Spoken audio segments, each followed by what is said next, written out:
Robert's own son mocked him in front of 200 guests at his wedding, turning a father's proudest day into a public execution of dignity. Laughter erupted as the groom smirked, dismissing his father's life's work as nothing more than a delusion.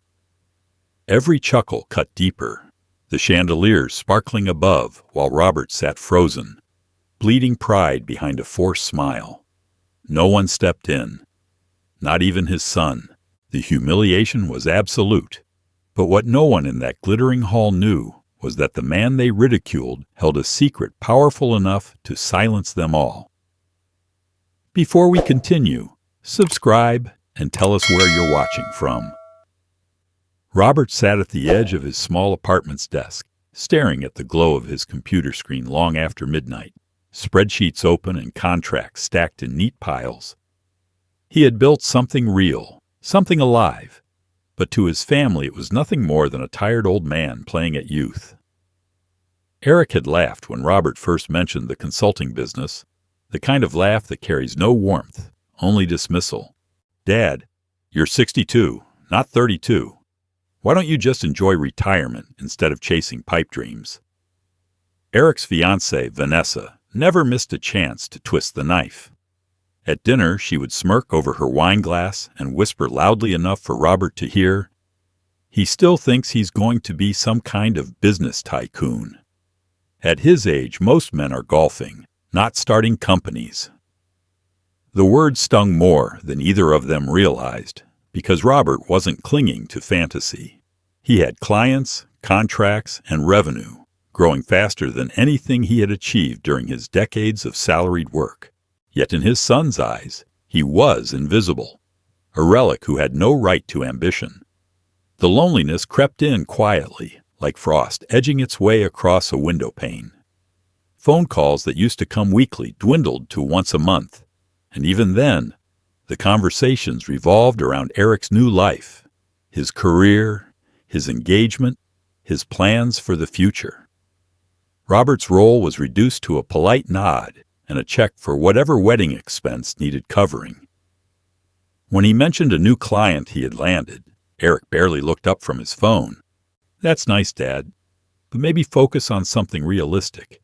You've worked hard enough. Just let it go." Invisible. That was the word that echoed through Robert's mind as he stared into his coffee most mornings. He could walk into a room with his own flesh and blood and feel like a ghost, like he had already passed on and they were just humoring the shadow he left behind. What Eric never saw were the long nights when Robert sat hunched over his desk, crunching numbers, studying industries, planning acquisitions. He wasn't tinkering with some harmless pastime. He was building a machine, one piece at a time. A machine that would change the course of companies worth millions. But the silence from his family was louder than any triumph. Every signed deal, every congratulatory handshake from a client felt hollow when his own son refused to see him. At holiday dinners, Vanessa would joke that Robert should tell everyone about his little business, her tone dripping with condescension. "Go ahead, Robert, give us the sales pitch," she'd tease, as if he were some door-to-door salesman trying to hawk vacuum cleaners. Laughter would ripple across the table, and Robert would smile thinly, swallowing the humiliation with a sip of cold coffee. Inside, though, frustration built like pressure beneath stone, a quiet fury at being belittled in the very years he had finally discovered freedom. He remembered the day it shifted from hurt to determination. It was a Sunday morning, gray light spilling through the blinds, the apartment silent except for the hum of his computer fan. He stared at an email confirming the closure of a deal worth more than he had earned in his entire last year of office work.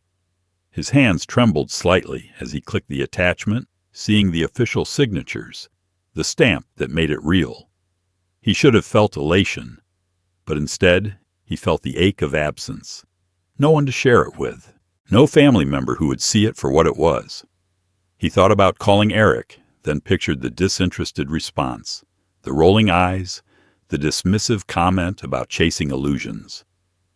He closed the laptop instead and whispered to the empty room, "One day, you'll see." But even as he vowed to prove them wrong, the weight of their scorn dragged at him. There were nights he stood at the window, staring down at the glow of city lights, wondering if he was foolish to keep fighting. Maybe Eric was right. Maybe it was time to fade into the quiet anonymity of old age, to accept invisibility as his inheritance. Yet something deep in his chest refused. He had given his youth to a company that had discarded him without hesitation, had given decades of loyalty to a system that rewarded age with obsolescence. Now, in his 60s, he had carved out a place of his own, fragile but real. To surrender it, because his son couldn't see past his wrinkles, would be to betray every sacrifice he had made. Frustration became fuel. Each sarcastic comment from Vanessa, each sigh of exasperation from Eric, became another log thrown onto the fire burning in Robert's chest. He doubled his hours, sharpened his strategies, refused to let doubt corrode the foundation he was laying. His phone buzzed late one night, a message from Eric. "Don't work too hard on that hobby, Dad. Just enjoy life." Robert stared at the words until they blurred, then deleted the message without replying. A hobby. That was all his son thought of him now. But Robert knew better. He wasn't chasing relevance. He was crafting a storm, and sooner or later the people who had dismissed him would be standing in its path, unprepared for the power of the man they had overlooked. Still, the loneliness lingered. No amount of contracts or acquisitions could erase the sting of being laughed at by his own blood. He longed for even a flicker of respect, some acknowledgement that he was more than a tired old man clinging to illusions. Instead, he was left with empty rooms, late nights, and the constant hum of doubt pressing at the edges of his resolve. Yet in that emptiness, a steel resolve began to form. They had dismissed him, mocked him, reduced him to a caricature of age, but Robert knew the truth. He wasn't finished. He wasn't fading. He was just beginning. And on the day his son's wedding arrived, with chandeliers gleaming and 200 guests gathered to toast the future, Robert carried every wound, every dismissal, every cruel laugh like kindling in his chest. They thought they had buried him in humiliation, but what they didn't know was that the man sitting quietly at table 6 had built something far greater than any of them imagined. What happened in that glittering room would not just change how they saw him, it would leave them shaken to silence. And for the first time in years, Robert was ready for the world to hear the truth. Robert stood in the corner of his living room, the faint glow of the city bleeding through half-closed blinds, and wondered how success could feel so much like defeat. The contract stacked neatly on his desk should have been proof enough that he was not lost, not delusional, not some pitiful old man fumbling with forgotten dreams. He had built something from the ground up, signing clients, guiding companies, moving money in ways that would have made his younger self proud. Yet to the only people whose approval he wanted, he was nothing more than a sad figure, pretending he still mattered.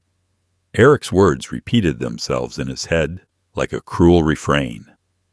"Dad, it's time to act your age. Stop playing businessman." Vanessa's mocking smile haunted him even in silence, the way she tilted her head with false sympathy, as if speaking to a child who still believed in fairy tales. Every time they spoke about him, it was with a tone that stripped the skin from his pride, leaving him raw and furious beneath. The sadness ran deep, heavier than the hours he spent bent over spreadsheets. At family gatherings, no matter how carefully he dressed, no matter how quietly he carried himself, there was always a remark waiting. "It's cute you're keeping busy," his sister would murmur over dessert.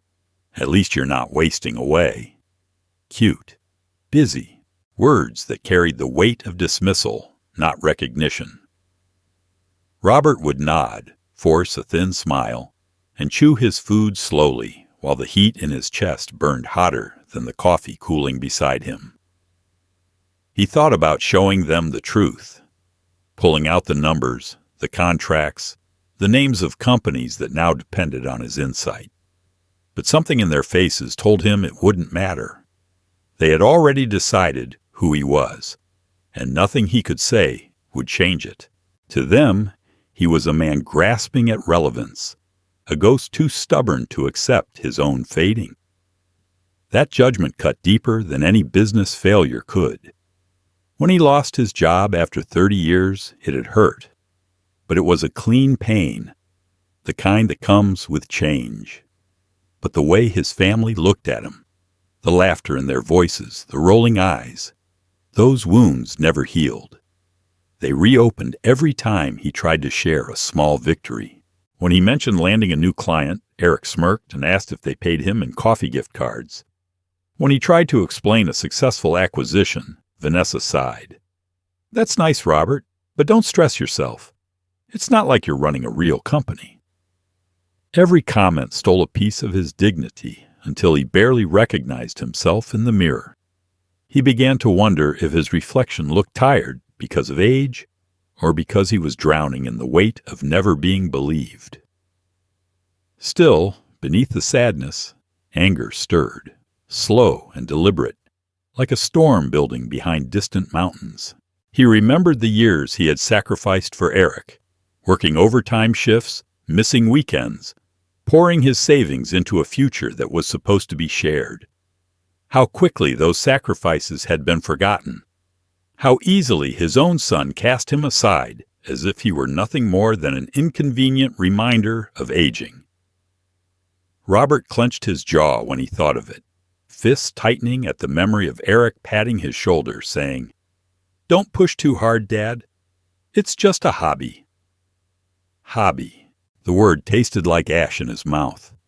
His entire career, his entire reinvention, reduced to a pastime, no more important than a crossword puzzle meant to keep his mind sharp. Nights grew longer, lonelier. He would sit at the kitchen table, the clock ticking louder than his own heartbeat, and stare at the walls that seemed to close in a little more each day. He imagined walking away, selling it all, disappearing into the quiet anonymity his family believed he already belonged to. But then the anger would return, steadying him. Why should he surrender to their blindness? Why should he let them bury him before his time? The business in his hands was real. The people who shook his hand, the clients who trusted his vision, they knew his worth. The tragedy was that his own blood did not. The pain of being misunderstood weighed heavier at his son's engagement party when Vanessa's parents asked politely what Robert did with his time now. Before he could answer, Eric jumped in. "Dad's been keeping busy with some consulting," he said, grinning as though it were an inside joke.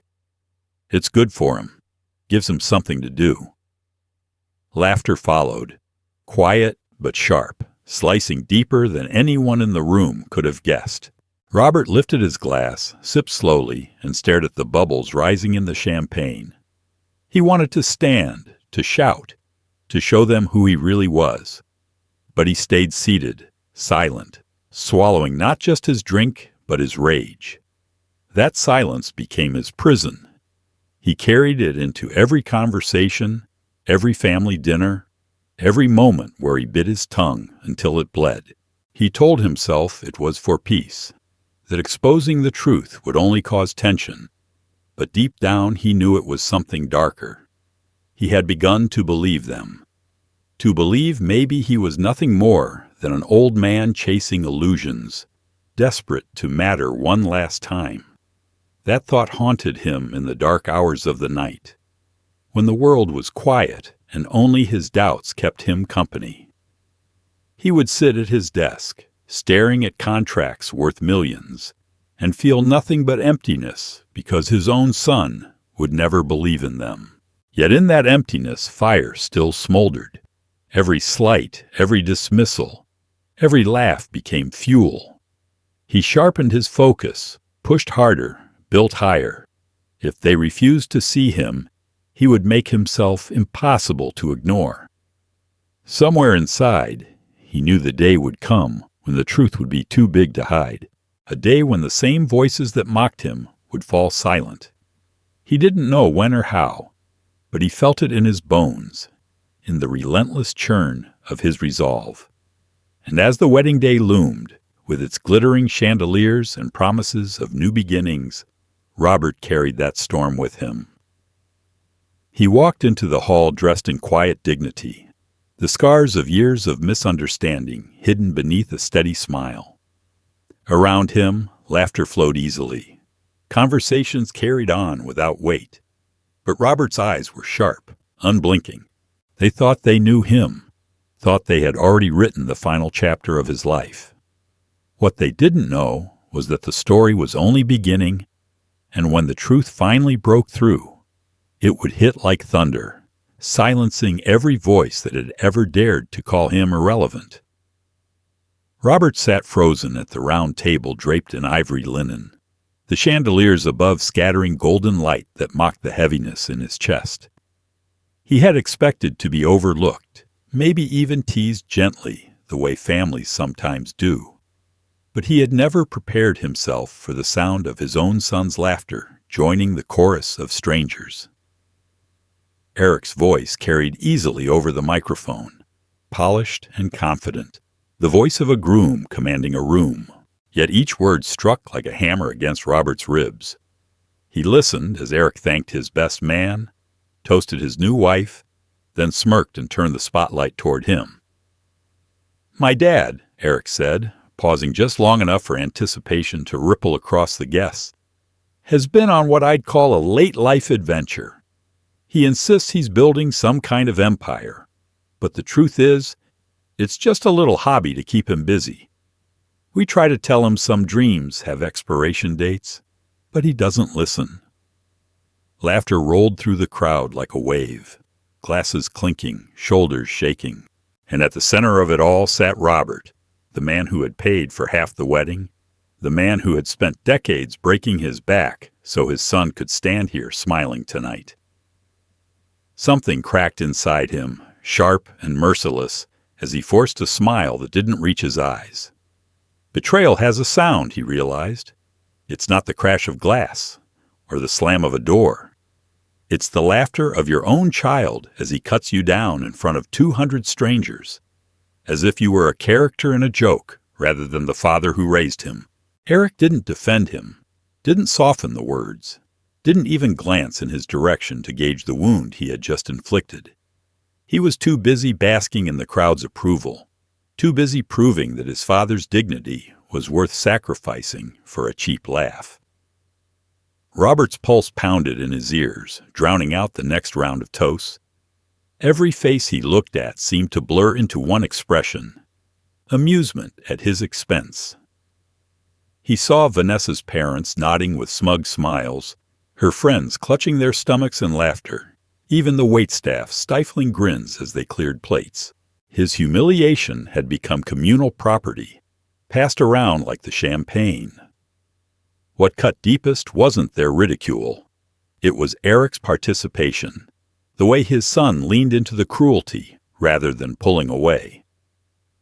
Robert had endured years of mockery from Vanessa, years of dismissal from relatives, but he had always clung to the hope that his son would eventually see him, respect him, stand beside him.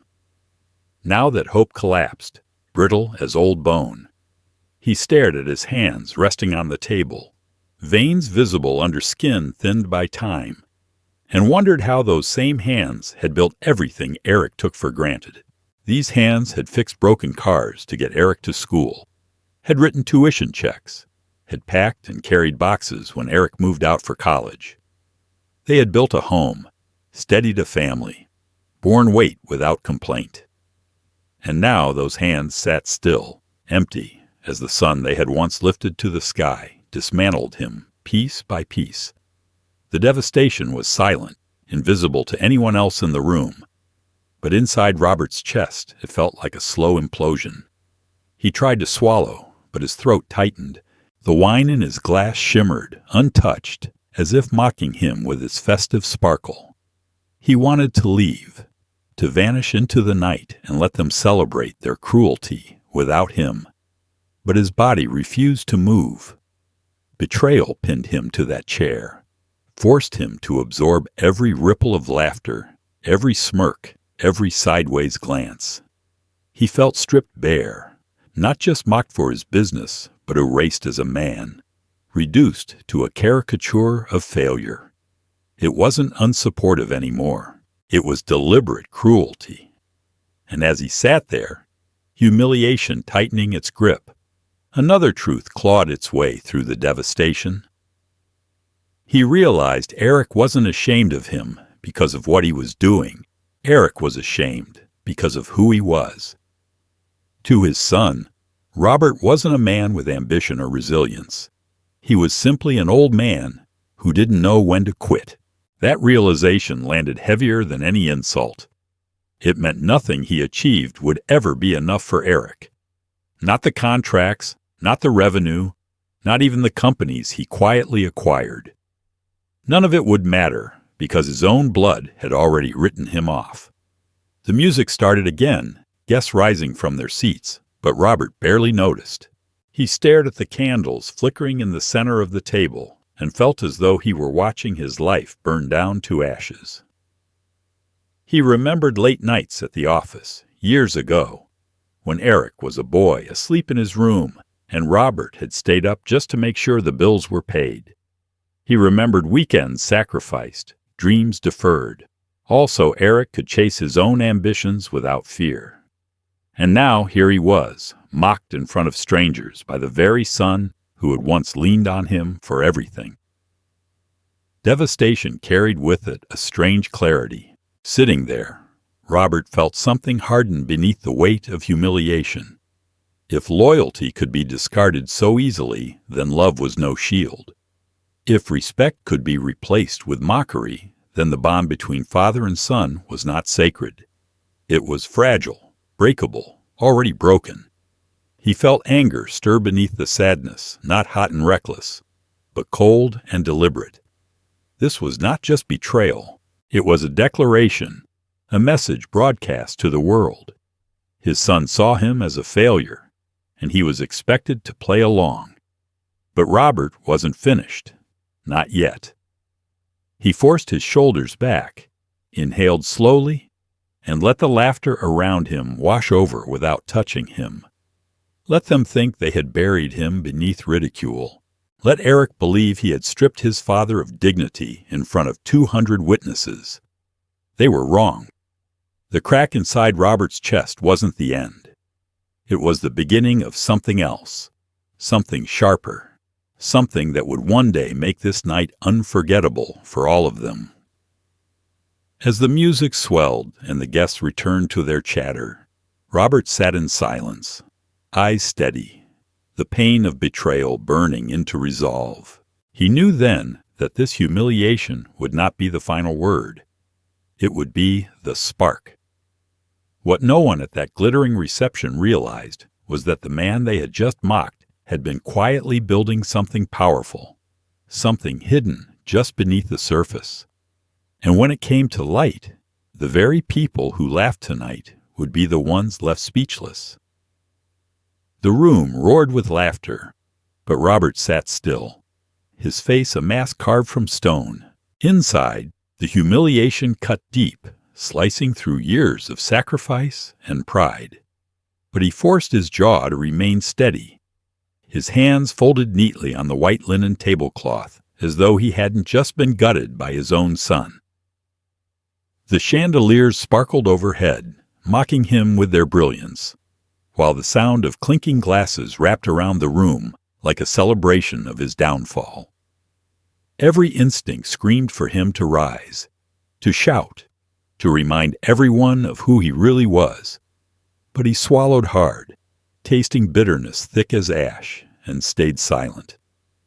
This was Eric's wedding day, and no matter how much his pride bled, Robert refused to be the man who ruined his son's moment.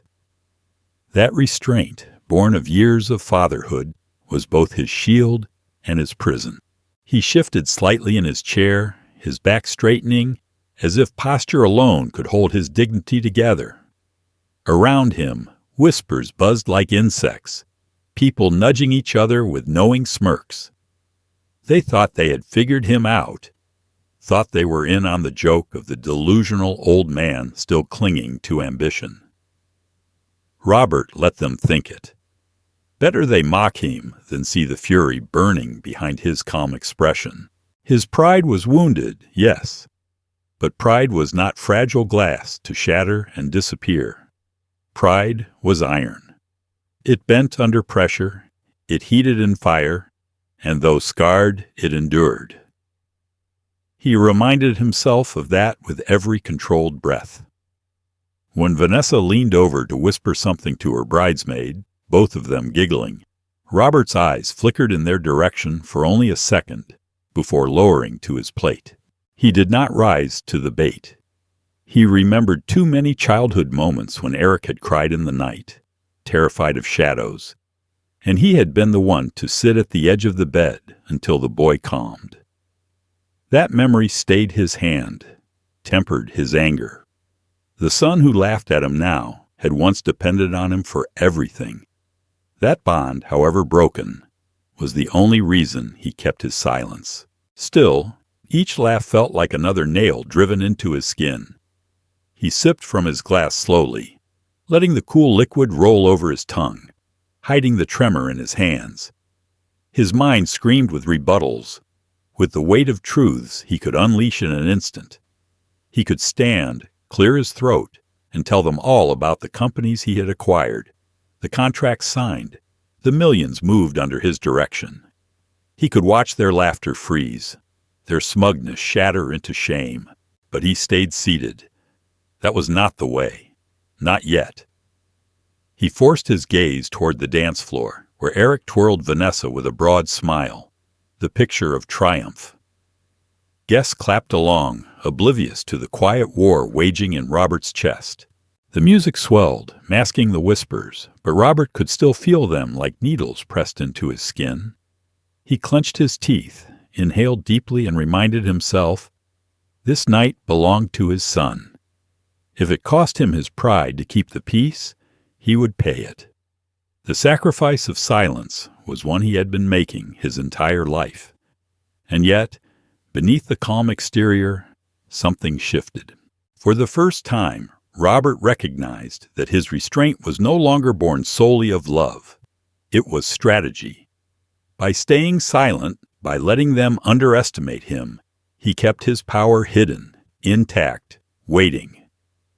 He thought of the acquisitions no one at that table knew about, the contracts signed under his name, the empire growing in quiet shadows. They mocked him because they thought they had seen all he was capable of. Let them believe it. He would rather be underestimated than exposed too soon. The humiliation lingered sharp and merciless, but Robert realized he could turn it into fuel. Each laugh would be another stone laid in the foundation of his resolve.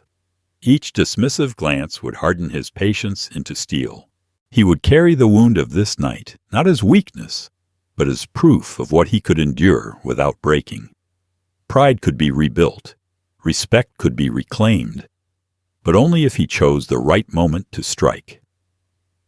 He pushed his chair back slightly and excused himself with a polite nod, his voice calm, though it wavered faintly in his chest. In the restroom, he gripped the porcelain sink, staring into the mirror at the man everyone else saw. An aging father, gray streaking his hair, lines carved deep into his face.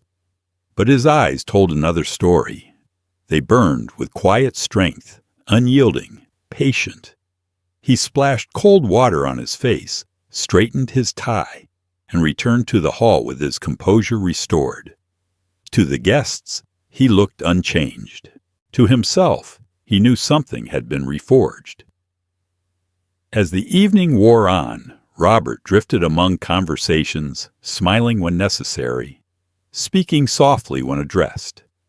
Each gesture of politeness masked the storm coiled tight beneath his calm. He had been wounded, yes, but he had not been destroyed. He would not give them that satisfaction. Instead, He carried himself with the dignity of a man who had weathered worse storms and lived to stand straighter for it. He knew the truth of his worth, even if his son could not see it. When the band played its final notes and the crowd prepared to send the couple off, Robert clapped along, his smile convincing enough to fool most. Only he felt the weight pressing behind his ribs, the mix of pain and resolve twisting together into something unbreakable. He hugged his son good night, the embrace firm, steady, without a flicker of anger on his face. Eric never saw the wound he had carved so carelessly. He only saw the calm father who had once again chosen silence over confrontation. But inside, Robert's mind was already turning, sharpening, calculating. His quiet strength had become more than restraint. It was a weapon, waiting for its moment. They thought his silence meant defeat.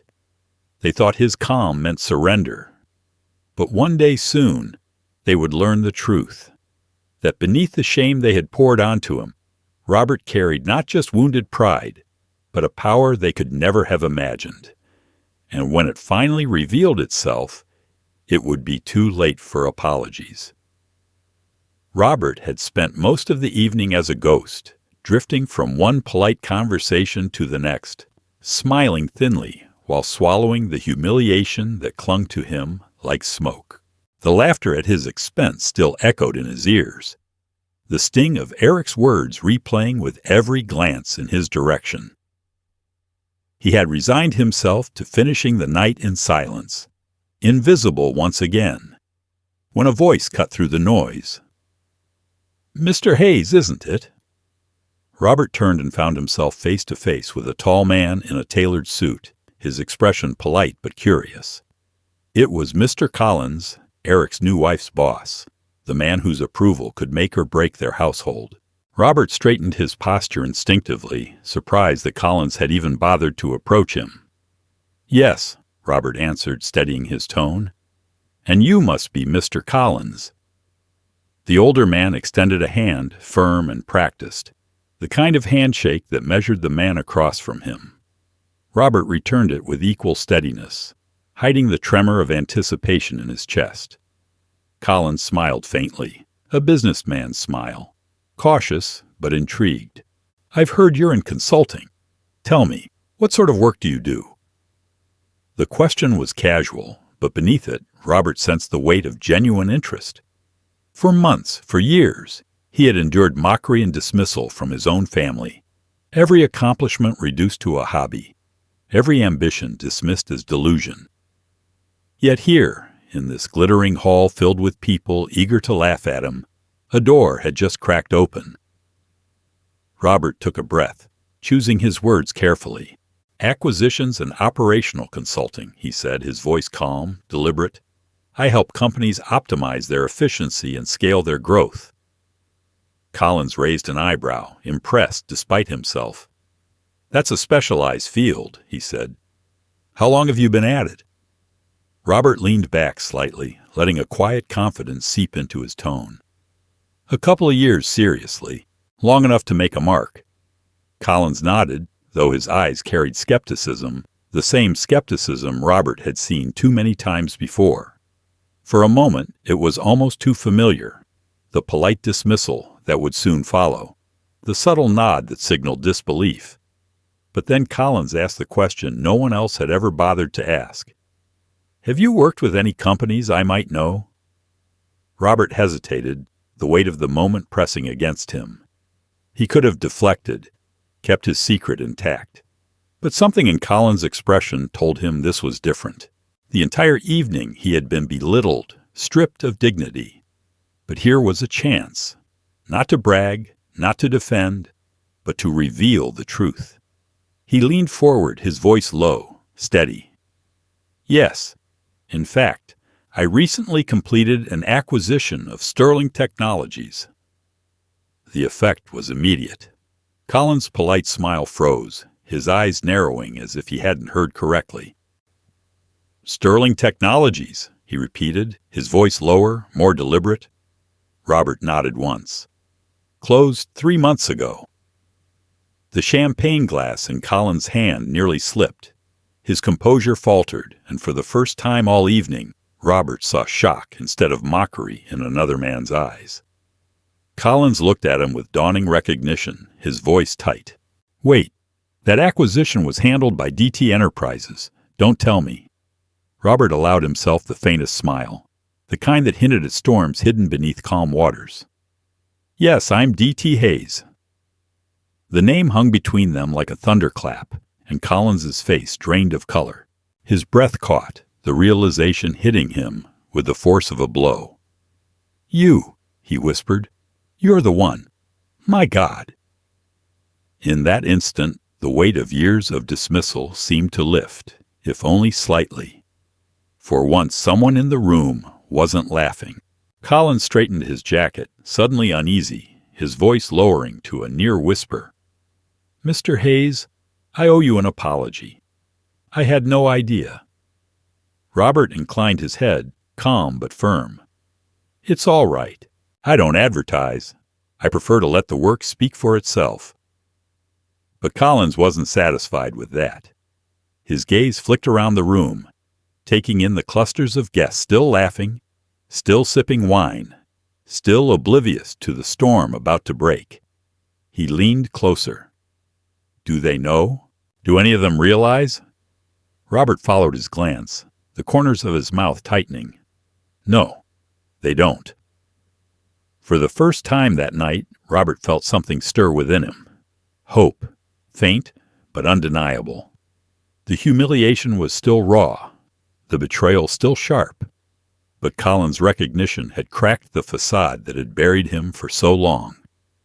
This man, a player in the industry, understood the truth of who he was, what he had built, what he commanded, and if Collins knew, if Collins respected it, then others could too.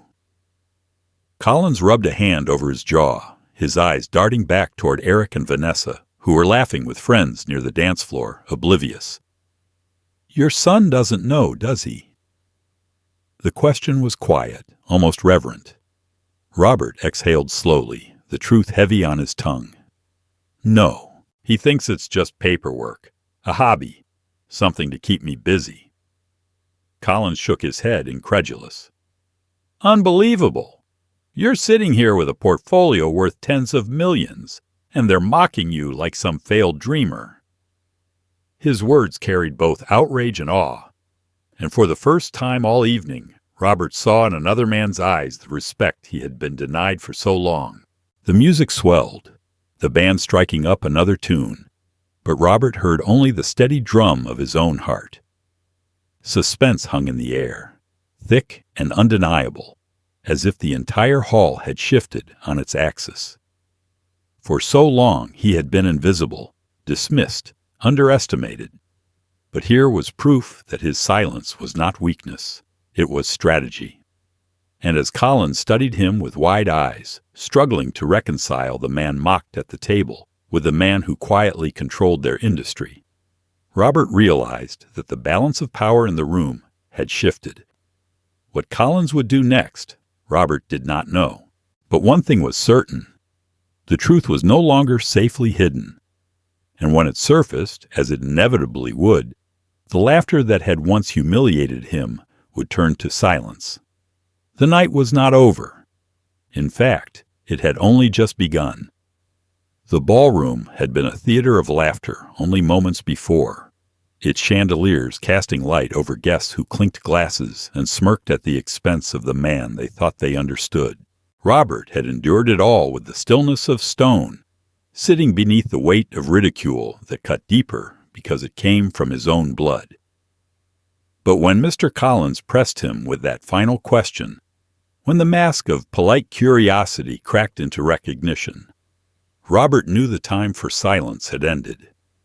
He had carried the truth like a weapon concealed beneath his coat, waiting for the moment it was needed. Now, in a voice calm enough to steady the tremor in his chest, he spoke the words that turned the air electric. "Yes," he said, each syllable deliberate, undeniable. "I am D.T. Hayes." For a second, the room didn't move. Laughter caught in throats, champagne flutes halted halfway to lips. Mr. Collins blinked rapidly, his composure shattering, the disbelief on his face radiating across the guests nearest to him. Whispers spread like fire, leaping from table to table, eyes widening as the name sank in.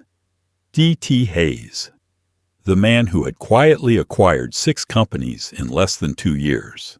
The man behind a portfolio whispered about in boardrooms, estimated at over $50 million. And he was sitting there at the family table, mocked as a delusional old man chasing fantasies. Robert felt the silence settle around him, heavy and expectant.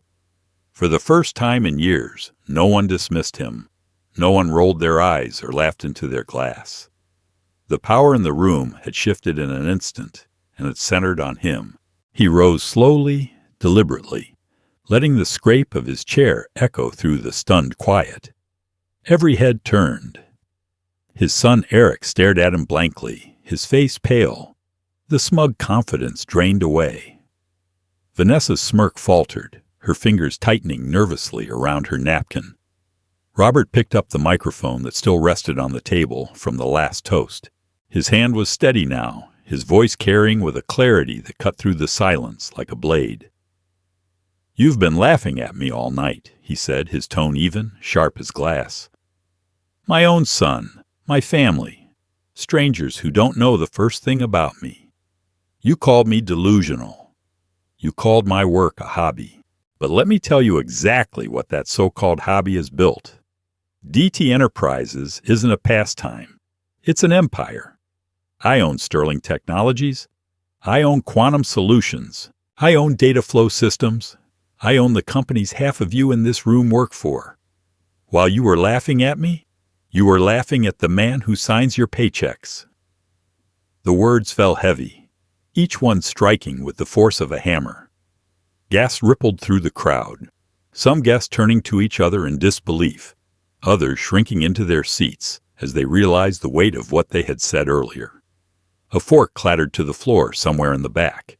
Mr. Collins stood stiff, his face flushed with embarrassment, his eyes darting away from Robert's. Eric remained motionless, the microphone's echo filling the hall with his father's voice, each word stripping him bare before his new bride and her guests. Robert's eyes swept the room, steady, unflinching. "You thought my age meant I was finished. You thought I had no place chasing ambition. You thought you could mock me because you believed I had nothing left to offer.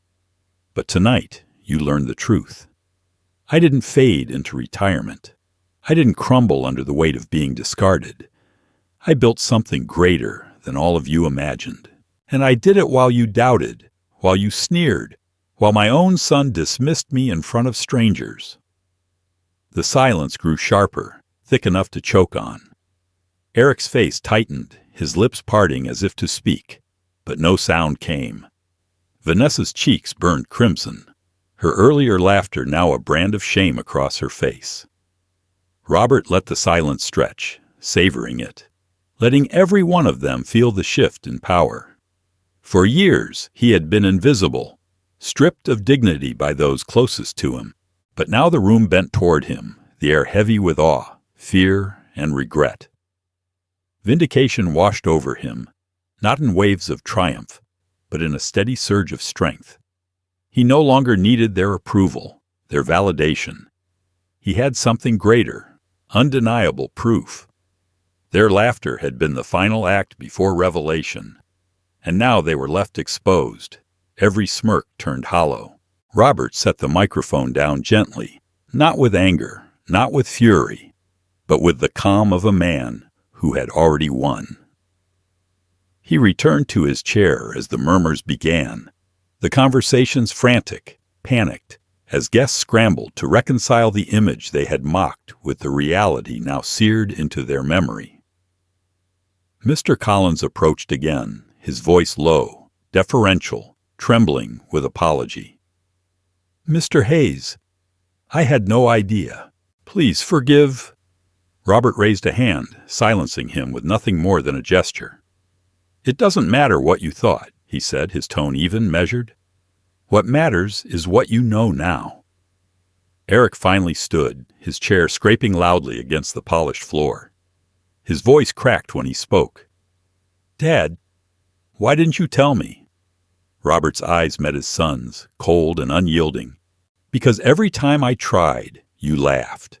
Every time I wanted to share a victory, you dismissed me. You didn't want to know the truth. You wanted me small, quiet, retired, invisible. And so I let you believe that. Until tonight." The words cut sharper than any blade, and Eric staggered beneath them, his shoulders slumping, his lips trembling with words he couldn't form. Around them, the room buzzed with tension, guests shifting uncomfortably in their seats, some stealing glances at Robert with newfound respect, others unable to meet his eyes. Vanessa looked down, her fingers twisting her wedding ring nervously, her earlier arrogance dissolved into silence. The balance of the night had been rewritten, every detail of the wedding now overshadowed by the revelation of the man they had underestimated. Robert leaned back, his chest rising with steady breaths, the weight of humiliation replaced by something far heavier: empowerment. He no longer felt the sting of betrayal, no longer tasted the bitterness of ridicule. What remained was clarity, sharp and undeniable. He had given them truth, and truth had silenced them. The laughter was gone, replaced by the kind of silence that lingers long after the music fades, the kind that reshapes memory. And as he sat there, the faintest smile tugging at the corner of his mouth, Robert realized something else. This was not the end of the story. This was the beginning of a reckoning. Because if tonight had proven anything, it was that silence is never weakness. It is the pause before thunder. And thunder was still coming. The room had been holding its breath, every whisper strangled in the silence Robert's confession had left behind. Then Mr. Collins, flushed with urgency, seized the microphone before Robert could retreat fully into his chair. His voice, polished and commanding, carried across the hall. "Ladies and gentlemen," he began, "I believe there's something everyone here deserves to know." The band faltered. The hum of conversation collapsed into stillness. 200 faces turned toward the man at the center of the storm. "Tonight we've laughed, we've toasted, and we've celebrated. But in the process, we've made a mistake. A grave one. Because the man you mocked, the man you dismissed as chasing some harmless hobby, is not who you think he is. This is D.T. Hayes, the founder and owner of D.T. Enterprises, the very firm that controls Sterling Technologies, quantum solutions, and data flow systems. Many of you in this room," his eyes swept the crowd, voice rising with each syllable, "are employed by companies he owns." The effect detonated instantly. The ballroom gasped as one, like a wave breaking on jagged rocks. Forks slipped from stunned hands, champagne glasses tipped. Faces blanched as recognition dawned in horrified ripples. Executives who had smirked at Robert's supposed hobby stiffened as though struck, their minds racing back over every careless word, every condescending pat on the back. The man they had treated like a relic was, in fact, their employer's employer. Robert sat calmly, letting the revelation roll through the room like thunder. For the first time that night, he did not feel the sting of their laughter. He felt the weight of justice settling firmly onto his shoulders. Eric's face was the most striking. His jaw slack, his eyes wide, he looked like a man watching his world tilt on its axis. His earlier confidence had evaporated, leaving only raw disbelief. Vanessa's smirk was gone, replaced with panic, as her hand tightened around Eric's arm, her knuckles pale. Around them, the same relatives who had chuckled at Robert's ambition now shifted uncomfortably, unable to meet his gaze. Satisfaction burned steady in Robert's chest, not loud, not wild, but precise, like the turning of a blade long sharpened in secret. Mr. Collins wasn't finished. He gestured toward Robert with both hands, his voice brimming with urgency. "Do you understand what this means? For the last 2 years, while many of us were mocking his persistence, he was acquiring companies, building an empire worth tens of millions. And we treated him as if he were a man lost in his retirement. We dismissed him, we humiliated him, and we couldn't have been more wrong." He paused, letting the weight of his words sink deeper. The guests who had laughed loudest now sat rigid in their seats, eyes darting nervously as if trying to remember exactly what they had said. The tide of the room had turned, and Robert could feel it washing over him, cleansing, rewriting the narrative in real time. Where there had been mockery, there was now awe. Where there had been dismissal, there was fear. The whispers rose again, but they were no longer laced with derision. They were filled with apology, regret, even reverence. Strangers who had once leaned in to mock him now leaned back, suddenly wary, suddenly small. And Robert, who had spent years feeling invisible, now commanded the space without even rising from his chair. Eric finally found his voice, though it trembled. "Dad, is this true?"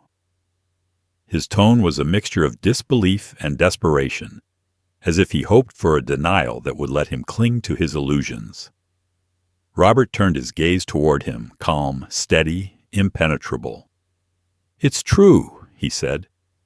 "Every word. The empire you laughed at. The ambition you called delusional. It's real. It always was. You just never wanted to see it."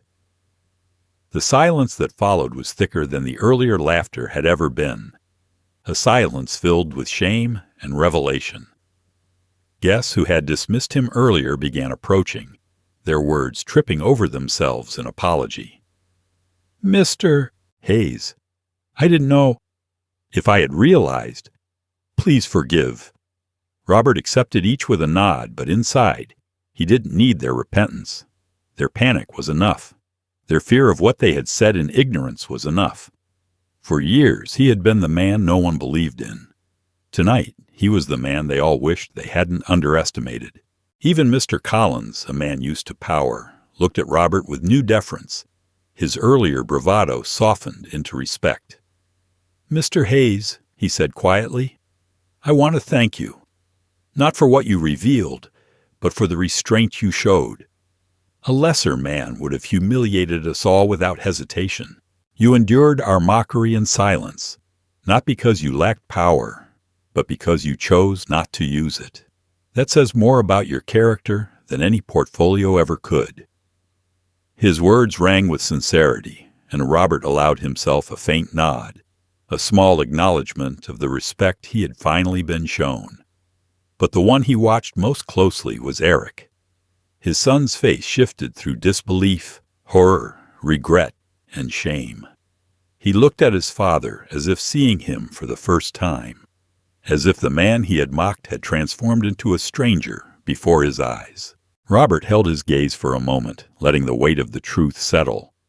He did not need to raise his voice. The justice was already done. His silence had been thunder. The revelation was lightning. Together, they had struck down the illusions that had blinded everyone in that room. As the music cautiously resumed and the wedding carried on, nothing felt the same. Guests approached Robert with newfound respect, whispering apologies, offering congratulations, desperate to align themselves with the man they had once dismissed. But Robert did not gloat, did not boast. He carried himself with the same calm he had before. Only now it was sharpened with the knowledge that the balance of power had shifted forever. And in the quiet corners of his mind, as he watched Eric stumble through the rest of his reception, Robert realized something important. Tonight had not just been about vindication. It had been about transformation. He had endured ridicule, betrayal, humiliation, and emerged stronger. The crowd that once mocked him now looked at him with wide eyes and hushed voices. Justice had been served, satisfaction achieved. But this story wasn't finished. The reckoning had only begun, and those who once laughed would soon learn that underestimating him was the most dangerous mistake they had ever made. Eric stood frozen, his body locked as though the floor had tilted beneath him. Just minutes earlier, he had been the groom, the man of the hour, the one commanding laughter and applause as he led the room in mocking his father. Now he was nothing more than a boy caught in the glare of a truth too big to escape. His lips parted, but no sound came. The words he had sharpened into weapons against his father now crumbled to dust in his throat. He looked around the room, searching for an anchor. But everywhere he turned, he found the same thing. Eyes. Hundreds of them, watching, whispering, and worst of all, remembering every cruel joke he had made about the man, who was no longer a punchline, but their superior. The chandeliers glared down on him, harsh and unrelenting, exposing every flicker of shame that crawled across his face. Vanessa shifted at his side, her hand tightening around his arm. But even she seemed to pull away, her eyes darting nervously as though she too wanted distance from the wreckage he had caused. Eric swallowed hard, his throat dry, his face burning hotter than the lights above. He tried to smile, to pass it off as some misunderstanding, but the silence that followed him was merciless. No one laughed with him now, no one nodded in agreement. His audience had turned, and all he could feel was the weight of their judgment pressing in on him like a vice. His father's words still echoed in his skull. "It's real. It always was. You just never wanted to see it." Each syllable was a blade, cutting into the carefully built image Eric had of himself. He had spent years looking down on Robert, convincing himself that age equaled weakness, that ambition past 60 was delusion. He had told himself his father was chasing shadows, that he, Eric, was the future while Robert was the past. And yet here he stood, stripped of his arrogance, facing a truth so stark it left him hollow. The empire his father had built in silence dwarfed anything Eric had accomplished in his 30 years. His own career, his own marriage, even the glittering reception hall he thought was his triumph. It all seemed paper-thin compared to the steel foundation Robert had laid beneath their lives. Shame hit him in waves, each one stronger than the last. He remembered the sneers, the times he had dismissed his father's stories with a roll of the eyes, the cruel jokes whispered to Vanessa about the old man playing CEO. Every insult was now a chain wrapped around his chest, pulling tighter as he realized the entire room had witnessed his arrogance collapse. These people, his colleagues, his wife's family, even the servers carrying trays of champagne, they had all seen him ridicule the man who owned more power than any of them. He was not only a fool, he was a fool exposed. His father did not gloat. That was the worst of it. Robert sat calm, composed, his silence heavier than any rebuke. The absence of anger, the refusal to shout or humiliate him in return, carved deeper than rage ever could. Eric longed for fury, for anything that would let him fight back. But Robert's restraint left him defenseless. It told the room everything they needed to know, that the son had mocked out of ignorance, while the father had endured with dignity. Justice had not required vengeance. It had revealed itself in truth, and Eric was left drowning in it. His thoughts spiraled, desperate for escape. If only Robert had told him. If only he had shared the truth earlier, maybe none of this would have happened. But even as he grasped for excuses, Eric knew they rang hollow. His father had tried. Time and again, Robert had hinted, had shared small victories, had invited him to listen. And every time, Eric had laughed. He had chosen not to believe, because belief would have forced him to confront the fragility of his own pride. Now there was no choice left. The truth was undeniable, and the truth was devastating. The guests began to move, Cautious at first, then bolder, approaching Robert with apologies, respect, even awe. Eric watched as men twice his age shook his father's hand with reverence, as women who had dismissed him as eccentric now leaned in with admiration. The same mouths that had laughed at him minutes ago now spoke Robert's name with weight, with acknowledgement, with fear. Eric felt himself shrinking in his own wedding suit, the fabric suddenly suffocating, the tie a noose around his throat. He wanted to disappear, to slip out a side door and never return, but the weight of the stairs pinned him in place. Vanessa finally whispered, "Do something." But what could he do? His voice was gone, stolen by the shame that knotted his stomach. He had mocked his father in front of everyone who mattered to his career, and now those same people would never look at him the same way again. His boss had heard every word. His in-laws had witnessed his arrogance collapse. His friends, who once laughed at his jokes, now whispered behind their hands. Eric stood in the ruins of his own pride, stripped of the illusion of superiority. Robert finally looked at him, their eyes locking across the table. There was no gloating there, no triumph, only calm, steady disappointment. That look was worse than any lecture, worse than any outburst. It told Eric the truth he could not run from. His father had always been more than he realized, and Eric had been too blind, too arrogant to see it. The regret that surged through him was suffocating, heavy as stone, and yet he knew it would not be enough to undo the damage. Some betrayals cannot be softened by apology, not when they've been witnessed by an entire room. The music faltered back to life, the reception stumbling toward normalcy. But Eric felt the night was over. For him, it was not a wedding anymore. It was an unraveling, a dismantling of the image he had tried to build. The hall still glowed with chandeliers, laughter returned in cautious bursts, but Eric heard none of it. All he could hear was the echo of his father's revelation. All he could feel was the heat of his shame. And all he could see was the undeniable truth staring back at him. The man he had ridiculed was everything he had wanted to be, and he himself was nothing more than the punchline of his own cruel joke. And as he stood there, paralyzed, Eric realized with dawning horror that this was only the beginning. The whispers, the stories, the memory of this night.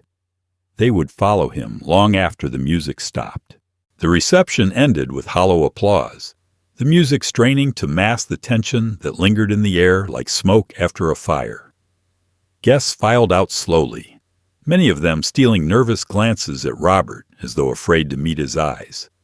Their earlier laughter curdled into shame. Eric and Vanessa disappeared into the night, their smiles forced, their bodies stiff. But Robert remained seated for a long while, his glass untouched, his mind sharper than it had been in years. He knew the damage was done, and he knew the scars of that evening would not vanish with morning light. But what surprised him most was the calm that settled in his chest. He was not broken. He was not invisible. He was more alive in that moment than he had felt in decades.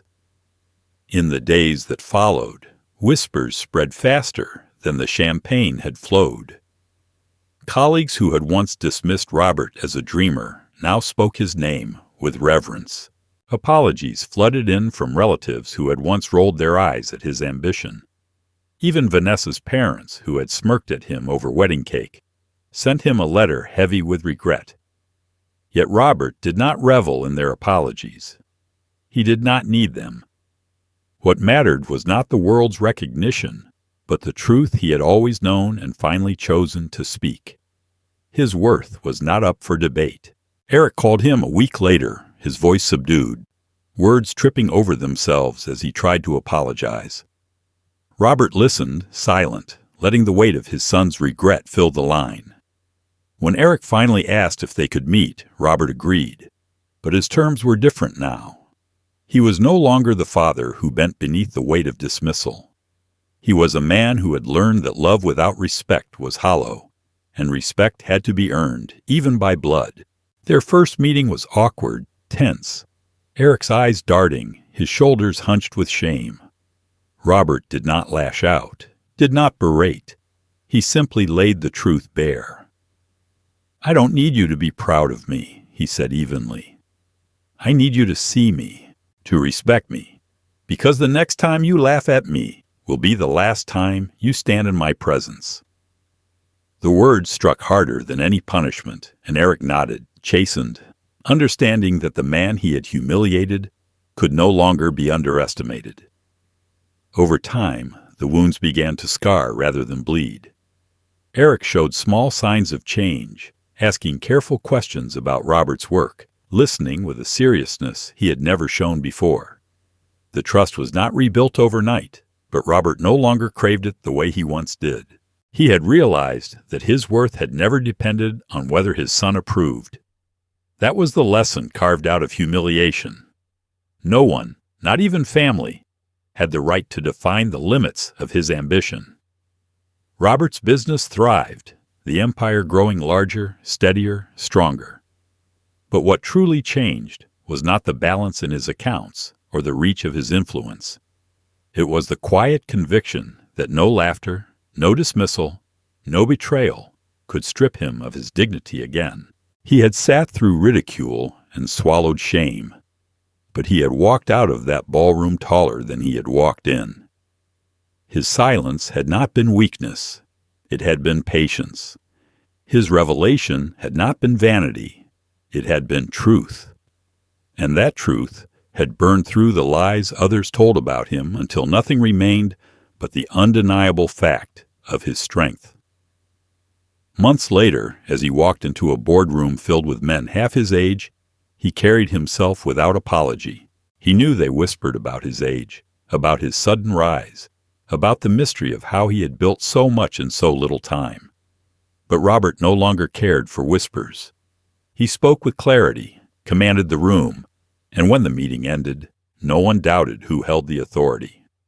The satisfaction was sharp, not because he had proven them wrong, but because he no longer needed to. On quiet nights, he sat by his window, the city lights flickering like a constellation of possibilities, and reflected on the path that had brought him there. The laughter that once broke him had forged him instead. The betrayal of his son had been the knife that cut away the illusion that family's love was unconditional. And in its place, he had found something stronger. The unshakable knowledge that a man defines himself not by the approval of others, but by the truth he refuses to abandon. Eric's respect grew slowly, fragile but real. There were dinners where the air was lighter, conversations where his son listened without mockery, moments where he caught glimpses of the boy he had once carried on his shoulders. Perhaps in time the bond would heal, perhaps not. But Robert had already made peace with the answer. He no longer needed to be seen through his son's eyes. He had learned to see himself clearly, and that vision was unclouded by shame. The night of the wedding no longer haunted him. It stood in his memory as a turning point, a crucible where laughter turned to silence, where humiliation turned to revelation. He carried it not as a wound, but as a badge, a reminder that even in the face of betrayal, quiet strength could ignite thunder. He had endured, he had risen, and he had claimed the dignity no one else had granted him. Robert leaned back in his chair, exhaling slowly, the weight of years lifting from his shoulders. Triumph was not in the millions he had earned, nor in the companies he controlled. It was in the wisdom carved from pain, in the renewal of spirit that no one could strip away again. He had been mocked, betrayed, underestimated, and yet he had prevailed. And as he looked out over the city, the hum of life carrying on below, he allowed himself a small, knowing smile. The lesson was clear, and it was his alone to keep. Never let anyone, not even family, decide the measure of your worth. Because once you learn to hold it in your own hands, the world can never take it away. And this, Robert knew, was only the beginning. Life has a way of teaching us that dignity is not something given freely by others. It is something we must protect within ourselves. Robert's story is a reminder that no matter how much we sacrifice for family, there may come a day when those closest to us fail to see our worth. In those moments, it is easy to feel invisible, dismissed, or even betrayed. But the truth is, age does not erase ambition, nor does it diminish value. Experience, resilience, and quiet determination can carry more power than the applause of a crowd. The lesson is clear. Never allow anyone, even your own family, to define the limits of your dreams. Respect may be denied at first, but wisdom teaches us that self-respect matters more than any approval. For older generations, this truth resonates deeply. Our best years are not behind us if we choose to keep moving forward with strength and purpose. If Robert could reclaim his dignity after being humiliated, so can anyone who feels underestimated. Your life, your worth, and your voice remain powerful, no matter the years behind you. Before you go, subscribe to the channel and share in the comments what lesson from Robert's story spoke to you most. You might inspire someone else today.